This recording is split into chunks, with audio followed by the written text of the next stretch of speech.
अस्सलाम वालेकुम दोस्तों, आपकी हालात ठीक ठाक हो। उम्मीद करता हूँ कि आप लोग ठीक ठाक होंगे। जैसा कि आप लोगों ने पहली वीडियो मेरी अहराम मिस्र को जिस तरह लाइक और शेयर किया है, पसंद किया है, कमेंट्स भी किए हैं, तो उसका दूसरा हिस्सा लेके आपके पास आया हूँ। तो उम्मीद करता है वहाँ के ਤੁਹਾਨੂੰ ये वीडियो भी मेरी बहुत पसंद आएगी। लाइक एंड कमेंट करना ना भुलिया जे, शेयर करना ना भुलिया, सब्सक्राइब करना भी ना भुलिया जे। ਤੇ ਬਗੈਰ ਟਾਈਮ ਜ਼ਾਇਆ ਕੀਤਿਆਂ ਅਸੀਂ इसका दूसरा हिस्सा शुरू करते हैं वहाँ और उम्मीद करते हैं वहाँ कि आपको ये हिस्सा पसंद आएगा, क्योंकि ये वीडियो बहुत अच्छी और इंफॉर्मेशन पड़ी वीडियो है। तो चलें बगैर किसी टाइम ज़ाया किए हम अपनी वीडियो को शुरू करते हैं वहाँ और देखते हैं कि हमारे पास इस वीडियो में क्या इन्फॉर्मेशन मिलती है वहाँ।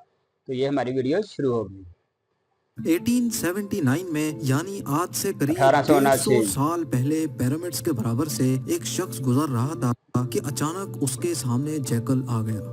उस आदमी को इस बात का बिल्कुल भी इल्म नहीं था कि अगले ही लम्हे वो पिरामिड्स की कौन सी खास चीज देखने जा रहा है। आदमी ने जैकल की तरफ पत्थर फेंका तो वो जैकल पिरामिड में बने हुए एक छोटे से सुराख में घुस गया। ये मंजर देखते ही उस आदमी से रहा नहीं गया, क्योंकि अब वो पिरामिड में बने उस सुराख के अंदर देखना चाहता था। अंदर दाखिल होते ही आदमी ने खुद को पिरामिड के अंदर बने एक सीक्रेट चैम्बर में पाया, जिसकी दीवारों पर अजीबो गरीब लिखाई में कुछ लिखा हुआ था। नाजरीन, यही वो पॉइंट था जिसने दुनिया भर के रिसर्चर्स और आर्कियोलॉजिस्ट को झंझोड़ कर रख दिया। जारी यही गल वो है दिन था इजिप्ट जब मिस्र दी दुनिया मिस्री को मालूम ज़बान कुछ पड़ा ना कुछ कि लिखा पिरामिड्स के होएगा अंदर पुरानी ज़बानों सीक्रेट दे विच। चैम्बर्स भी मौजूद हैं जिन पर आज तक इसको रिसर्च पढ़ने के चल लिए भी रही जाहिर है। सी बात है इस माहिरीन वीडियो की के जरूरत पार्ट है। 1 में हमने देखा कि कैसे 4500 साल पहले इजिप्शियंस ने बगैर कंपास के ना सिर्फ पिरामिड की हर साइड को एग्जैक्ट डायरेक्शन दी, बल्कि बगैर लेजर लेवल के जमीन को परफेक्टली लेवल भी किया। ना सिर्फ इतना, बल्कि हमने ऐड ये भी किया गया जाना है कि ताकि तुसी उन्होंने पिछले कैसे बगैर पिछली मॉडर्न एपिसोड को टूल्स ना के भूलें। 50 टन वजनी पत्थरों को स्क्वायर शेप भी दिया और उनको बिना किसी क्रेन की मदद से पिरामिड के टॉप तक भी पहुंचाया। ये तमाम चीजें जानने के बाद रिसर्चर्स परेशान थे कि किंग्स चैम्बर में मौजूद वन पीस ग्रेनाइट से बनाया हुआ ये ताबूत अंदर इस छोटे सुराख से कैसे लाया गया। पिरामिड्स को बनाने का मकसद क्या था और रोबोटिक कैमरा ने जब पिरामिड के अंदर पत्थर के स्लैब में सुराख किया तो उसके अंदर वो कौन सा मंजर देखा गया जो पिछले 4500 सालों से किसी ने भी नहीं देखा था। ये सब आप जान सकेंगे वीडियो के इस पार्ट में। तो आइए शुरू करते हैं। Challenge number 7, the great pyramid of Giza, जो तमाम पिरामिड्स के मुकाबले में सबसे ऊंचा और चौड़ा पिरामिड है। उसके अंदर अभी तक 2 हिडन चैम्बर्स तलाश किए जा चुके हैं। एक को किंग्स चैम्बर और दूसरे को क्वींस चैम्बर का नाम दिया गया है। जब पहली बार किंग्स चैम्बर के अंदर रिसर्चर्स की टीम गई तो उन्होंने उसके अंदर एक ऐसी चीज देखी जो बिल्कुल भी एक्सपेक्टेड नहीं थी। जी हाँ, उनको वहाँ 4500 साल पुराना ग्रेनाइट से बना हुआ एक ऐसा ताबूत मिला जो अंदर से खाली था। लेकिन हैरान करने वाली चीज ताबूत का मिलना नहीं था, बल्कि एक्सपर्ट्स ये देखकर हैरान रह गए कि इस चैम्बर में अंदर आने का रास्ता सिर्फ ये छोटा सा सुराख है जिसमें से इंसान भी मुश्किल से आ सकता है। तो आखिर ये वन पीस ग्रेनाइट का ताबूत अंदर कैसे आया? आखिरकार कई सालों की रिसर्च के बाद ये रिजल्ट निकाला गया कि पहले किंग्स चैम्बर अंदर से बनाया गया और उसी वक्त ये ताबूत रखा गया था।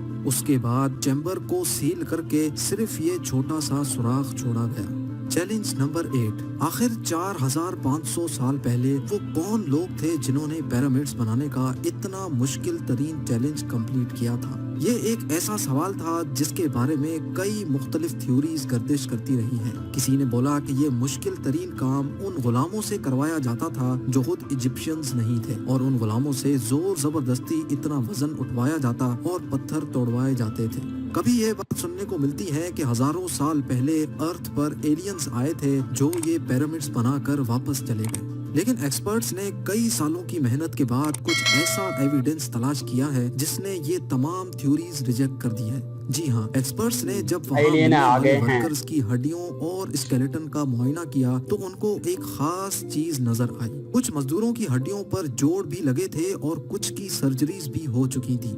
रिसर्चर्स का मानना है कि जिन लोगों ने पिरामिड्स बनाए थे वो किसी भी सूरत में स्लेव्स नहीं हो सकते, क्योंकि पिरामिड्स की कंस्ट्रक्शन के दौरान उनकी मेडिकल ट्रीटमेंट भी होती रही है। लेकिन पुराने दौर में गुलामों पर इतनी अटेंशन नहीं दी जाती थी। ना सिर्फ इतना, بلکہ ماہرین نے ان اسکیلیٹنز کو ریکنسٹرکٹ بھی کیا، جس سے یہ ظاہر ہو گیا کہ پیرامڈز کو بنانے والے لوگ دکھتے کیسے تھے۔ Challenge number 9۔ اب چونکہ یہ ایویڈنس بھی سامنے آ چکا تھا کہ پیرامڈز کو نہ ہی ایلینز نے بنایا ہے بھائی اور جدید نہ ہی ٹیکنالوجی ہے، سلیوز نے، تو اب یہ جاننا باقی کیا رہ نہیں ہو گیا تھا سکتا۔ کہ آخر کاربن کتنے ڈیٹا سے مزدوروں نے مل ہمارے کر جتنے یہ مرضی عالیشان پرانا ڈیٹا ہے وہ اسٹرکچرز شو ہو بنائے جاتا ہے، ہوں گے، کتنا کیونکہ پرانا آج کل کتنا کے نیا، کیا ماڈرن دور کب میں کا۔ کنسٹرکشن پروجیکٹس میں انسانوں سے زیادہ مشینز کا استعمال کیا جاتا ہے، اسی وجہ سے اکثر پروجیکٹس 4 سے 5 سالوں میں مکمل ہو جاتے ہیں، لیکن ہزاروں سال پہلے نہ ہی ان کے پاس کوئی مشینز تھیں اور نہ ہی ماڈرن ٹولز، تو ظاہر ہے اس وقت پیرامڈ بنانے کے دوران ایک ہی وقت میں کافی مزدور لگے ہوں گے، لیکن آخر کتنے؟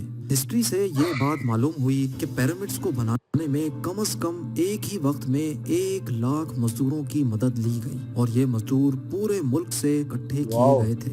بہت چیلنج مزدور نمبر ہے، 10۔ 1,00,000۔ پیرامڈز کی الجھی ہوئی گتھیاں اب سلجھنا شروع ہو چکی تھی۔ ایکسپرٹس اور آرکیولوجسٹ اب ایک ایسے موڑ پہ کھڑے تھے جہاں انہوں نے پیرامڈز کی کنسٹرکشن کے کئی پوشیدہ رازوں کو فاش کر دیا تھا، لیکن کئی راز ابھی بھی پوشیدہ تھے جو بار بار ریسرچرز کو تنگ کر رہے تھے۔ ان میں سے ایک راز تھا پیرامڈ بنانے کا مقصد۔ جی ہاں، 60 لاکھ ٹن سے بھی زیادہ وزنی 23 لاکھ پتھروں سے بنا صرف ایک پیرامڈ اور ان کے اندر بنے سیکرٹ چیمبرز کا آخر کوئی تو مقصد ہوگا۔ ریسرچرز کا ماننا تھا کہ صرف ممیز کو دفنانے کے لیے اتنا تام جام نہیں کیا جا سکتا، بلکہ ان پیرامڈ اس کا کوئی اور خاص مقصد بھی تھا۔ اس مقصد کو جاننے کے لیے دنیا بھر سے مختلف اداروں سے مدد حاصل کی گئی اور یہ رزلٹ نکالا گیا کہ پیرامڈز کا مقصد تھا انسانوں کو خدا بنانا۔ جی ہاں، ایجپشنز کا ماننا تھا کہ جب انسان مر جاتا ہے تو وہ اوپر آسمان میں جا کر ایک ستارہ بن جاتا ہے، اور مرنے کے بعد بھی وہ پیچھے رہ گئے اپنے ساتھیوں، اپنی فیملی اور اپنی دھرتی کے کام آتا رہے، اس کے لیے اس کو ان پیرامڈز میں دفنایا جائے گا، جو پیرامڈز کی وال پر لکھی ان ریلیجیس لینگویج کی مدد سے اپنا مقصد حاصل کر سکے گا، اور یہی شاید ان کا بلیف تھا۔ لیکن پیرامڈز کا اصل مقصد یہی ہے یا کوئی اور، اس کا ابھی تک کوئی ایویڈنس نہیں مل سکا۔ Challenge number 11۔ اینشینٹ انجینئرنگ کی ہسٹری کے ان شاہکار اسٹرکچرز کے ڈیزائن نے ایک بار پھر سے ایکسپرٹس کو مصیبت میں ڈال دیا۔ یہ معاملہ شروع ہوا تھا گیزا کے پیرامڈز کی ایک ایریل فوٹوگراف سے، جس میں دیکھا گیا کہ ان تینوں پیرامڈز کا اسٹرکچر ایک دوسرے سے الائنڈ نہیں ہے۔ یہ معلوم نہیں ہو پا رہا تھا کہ جن لوگوں نے 4500 سال پہلے انچ بائی انچ لیول کر کے اتنی صفائی سے پیرامڈ بنائے، انہوں نے ان 3 پیرامڈز کو ایک دوسرے سے الائن کیوں نہیں کیا؟ کیوں ان تینوں کی پوزیشنز آپس میں کسی بھی صورت میں میچ نہیں ہو رہی؟ پہلے تو یہ ایک کو انسیڈنٹ سمجھا گیا، لیکن صرف تب تک جب تک رابرٹ پوال نے یہ کوڈ کریک نہیں کیا تھا۔ رابرٹ پوال کا ماننا تھا کہ یہ سب ایک کو انسیڈنس نہیں، بلکہ ان پیرامڈز کی یہ پوزیشنز ایک سوچے سمجھے پلان کی وجہ سے رکھی گئی تھی، کیونکہ اس دور میں ایجپشین ستاروں کو بہت مانتے تھے۔ اسی وجہ سے انہوں نے اورینز بیلٹ کے 3 ستاروں کی پوزیشنز کے حساب سے ہی یہ پیرامڈز بنائے۔ ستاروں کے پجاری تھے، وہ سورج کے پجاری تھے۔ ستاروں میں سے 2 برائٹ ستارے ہیں، پر ایک ستارہ ڈم بھی ہے اور ان دونوں سے ہٹا ہوا بھی ہے۔ ستاروں کا یہی ایگزیکٹ پیٹرن گیزا کے پیرامڈ میں بھی استعمال کیا گیا۔ Challenge number 12۔ 1980 میں پیرامڈز پر ایک خاص قسم کی ایکس ریز پھینکی گئی، جس سے معلوم پڑا کہ کوئن اور کنگز چیمبر کے علاوہ پیرامڈ کی ٹاپ پر ایک اور سیکرٹ چیمبر بھی موجود ہے۔